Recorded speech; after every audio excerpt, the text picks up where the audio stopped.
حضرت صلی اللہ علیہ وآلہ وسلم پر وحی کا ابتدائی دور اچھے سچے پاکیزہ خوابوں سے شروع ہوا۔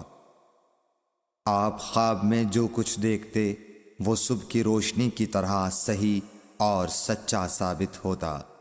پھر من جانب قدرت آپ تنہائی پسند ہو گئے اور آپ نے غار حرا میں خلوت نشینی اختیار فرمائی اور کئی دن اور رات وہاں مسلسل عبادت اور یاد الہی و ذکر میں مشغول رہنے لگے۔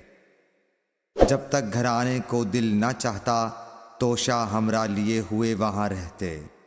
توشہ ختم ہونے پر ہی اہلیہ محترمہ حضرت خدیجہ رضی اللہ تعالی عنہا کے پاس تشریف لاتے اور کچھ توشہ ہمراہ لے کر پھر وہاں جا کر خلوت گزین ہو جاتے۔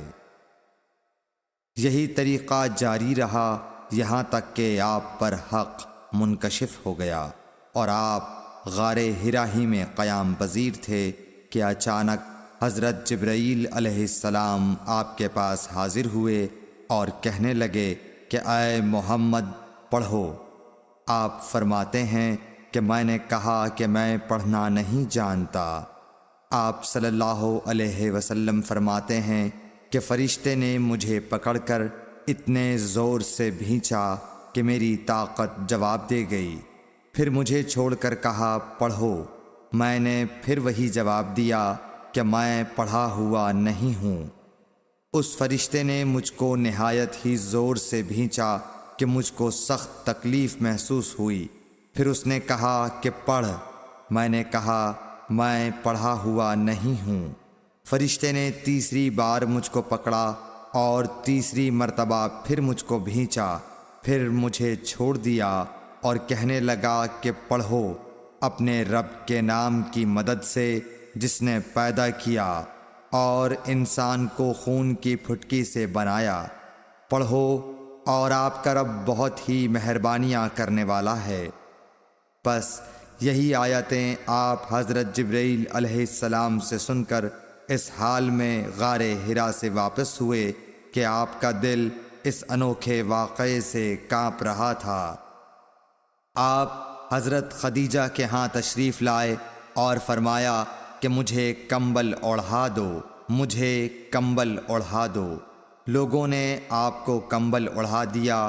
جب آپ کا ڈر جاتا رہا تو آپ نے اپنی زوجہ محترمہ حضرت خدیجہ رضی اللہ تعالی عنہا کو تفصیل کے ساتھ یہ واقعہ سنایا اور فرمانے لگے کہ مجھ کو اب اپنی جان کا خوف ہو گیا ہے۔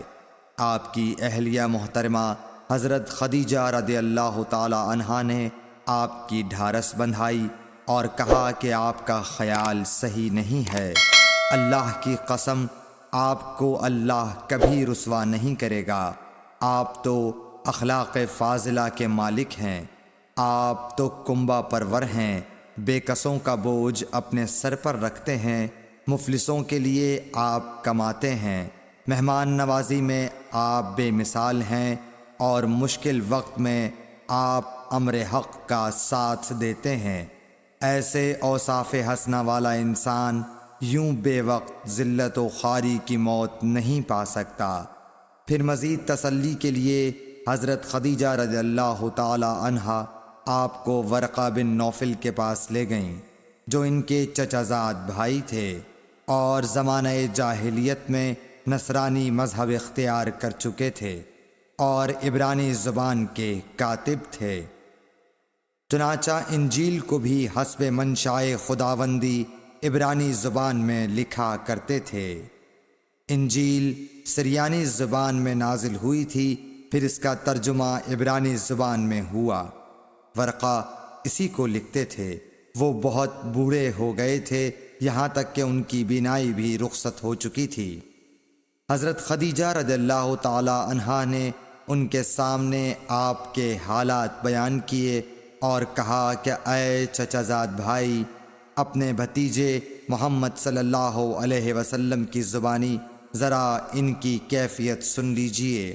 وہ بولے کہ بھتیجے آپ نے جو کچھ دیکھا ہے اس کی تفصیل سناؤ۔ چنانچہ آپ صلی اللہ علیہ وآلہ وسلم نے از اول تا آخر پورا واقعہ سنایا، جسے سن کر ورقہ بے اختیار ہو کر بول اٹھے کہ یہ تو وہی ناموس معزز رازدان فرشتہ ہے جسے اللہ نے حضرت موسیٰ علیہ السلام پر وحی دے کر بھیجا تھا۔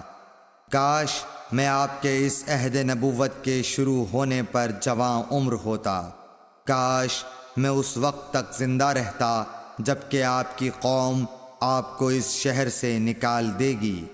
رسول کریم صلی اللہ علیہ وآلہ وسلم نے یہ سن کر تعجب سے پوچھا کہ کیا وہ لوگ مجھ کو نکال دیں گے، حالانکہ میں تو ان میں صادق و امین و مقبول ہوں۔